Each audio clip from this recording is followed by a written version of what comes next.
Bonjour à toutes et à tous, c'est Manuel Correa. Que faut-il faire lorsque Photoshop refuse de démarrer parce que vos disques durs sont saturés? Ça arrive souvent lorsqu'on n'a qu'un seul disque et que celui-ci est saturé.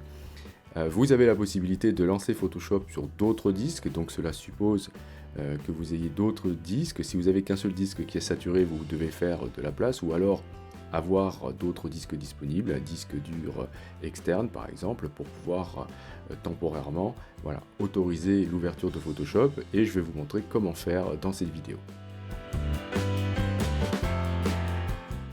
Alors que se passe-t-il lorsque vous avez les disques durs qui sont saturés, que Photoshop ne veut pas s'ouvrir?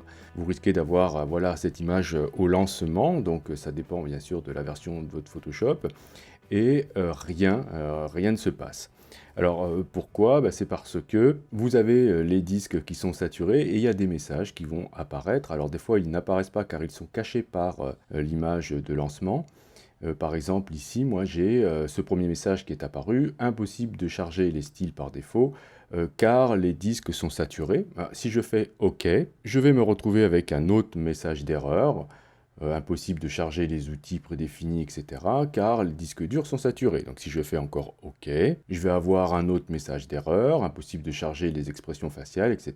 car les disques durs sont saturés. Et des messages comme ça, je vais en avoir plusieurs, car voilà, mes disques de travail sont saturés. Alors ça arrive lorsque vous avez soit tous vos disques de travail qui sont saturés, ou alors parce que vous avez le premier disque, le disque C, qui lui est saturé. Alors ça arrive aussi lorsque vous aviez plusieurs disques que vous aviez alloués à Photoshop dans les préférences, je vous le remontrerai où ça se trouve, et vous avez réinitialisé Photoshop pour X raisons, parce que vous aviez envie de retrouver les préférences par défaut du logiciel.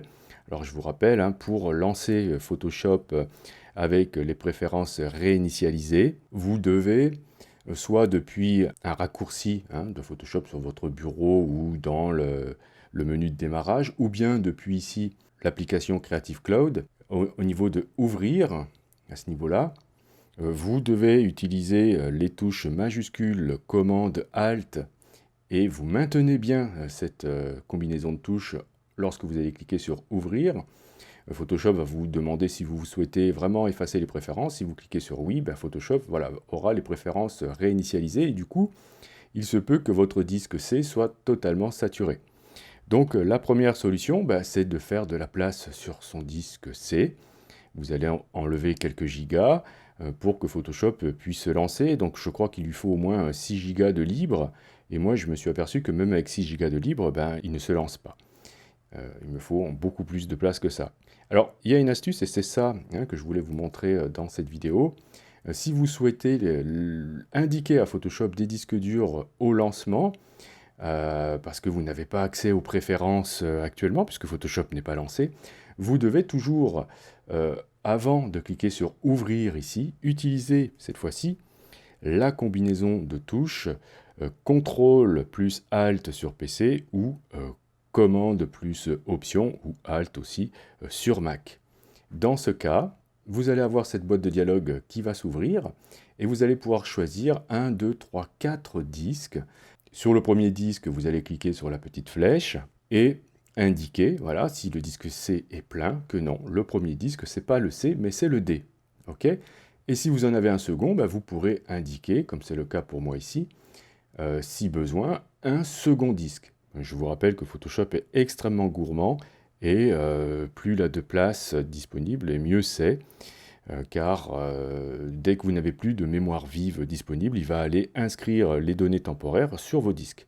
Donc une fois que vous aurez choisi vos disques, donc peu importe, à partir du moment où c'est pas le C, car on va admettre que le C est plein, vous cliquerez ensuite sur OK, et là, Photoshop va se lancer.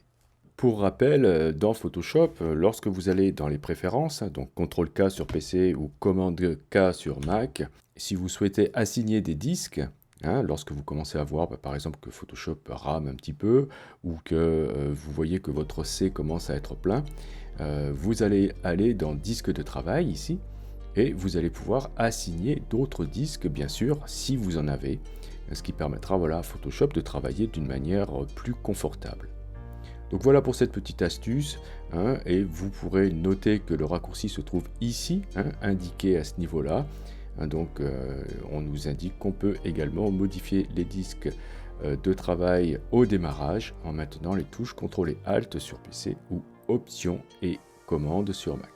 Je vous remercie d'avoir suivi cette vidéo. Si vous avez des questions, n'hésitez pas à le faire dans les commentaires. Si vous souhaitez soutenir cette chaîne, vous pouvez cliquer sur j'aime. Vous pouvez cliquer aussi sur le lien Utip présent dans la description de cette vidéo. Si vous n'êtes pas encore abonné, cliquez sur abonnez-vous. N'oubliez pas la petite clochette pour être averti des prochains cours ou des prochains tutos. Et justement, on se dit à la prochaine pour un autre cours ou pour un autre tuto.